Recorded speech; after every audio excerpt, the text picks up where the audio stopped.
finally, let's go over some phrases and slang terms that popped up in the episode and how you might be able to use them in your daily conversations.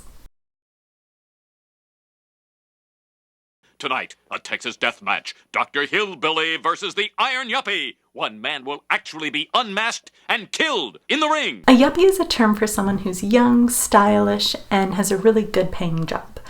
It's mainly used as an insult for someone who's really materialistic and superficial.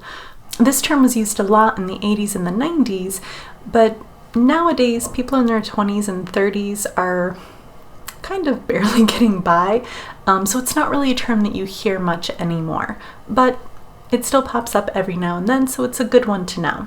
So for an example sentence, you could say, ever since yuppies have moved into the area, every store has become overpriced and obsessed with trends. Cool! She'll be a freak. Bart? We can stick her in a trailer, drive her around the South, and charge 2 bits a gander. A gander is a slang term for looking at something. Usually people use it in the phrase, take a gander. Now there's no negative connotation to the phrase, but it is very informal. So while it's fine in most situations, I wouldn't use it in like a business meeting or during a professional presentation. So for example, the museum exhibit was a huge success. Hundreds of people from all around came to take a gander at the colonial woodwork.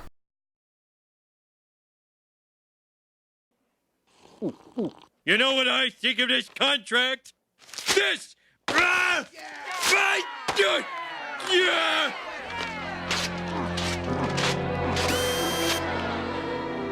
Who is that firebrand, Smithers?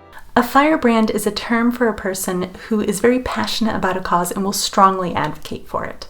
It's typically used in a negative way, but it can be positive depending on the context. Often, a firebrand is associated with protests and sometimes riots. For example, the student was a real firebrand. He would often lead protests and marches against the government. Hey, what does this job pay? Nothing. Don't! Unless you're crooked. Woohoo! Crooked is a slang adjective for someone who is committing illegal acts and is very dishonest. It's usually used for people who are in a position of authority over others where they're supposed to have a strong moral character, like a judge or a police officer. Richard Nixon made the phrase kind of famous when he said that he was not a crook. So an example sentence could be, the crooked politician would vote with whoever gave him the most money. This is your chance to get a fair shake for the working man. A fair shake means a fair chance or a fair deal. This is slang, but I feel like you can use it with pretty much anyone. For example, if you don't have money for an attorney, it's hard to get a fair shake in court. And if you scratch my back, I'll scratch yours. Wait a minute. Is he coming on to me? You scratch my back, I'll scratch yours basically means you do a favor for me and I'll do a favor for you. It's typically used in political situations, like a politician doing someone a favor but expecting a favor in return in the future. But it's not exclusive to politics. So, for example, I'll nominate you to the city council if you promise to fix the pothole in front of my house.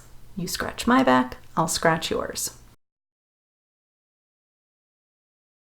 After all, negotiations make strange bedfellows.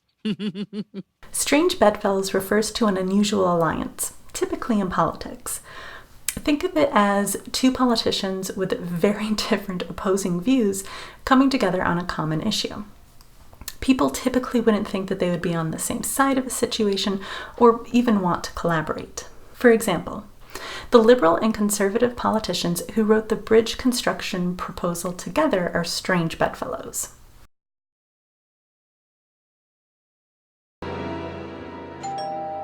Who is it? Goons. Who? Hired goons. Hired goons? A goon is a slang term for a villain or lackey of a criminal. You would often hear this in TV and movies. So, for example, the crime lord sent his goons out to deal with his enemies.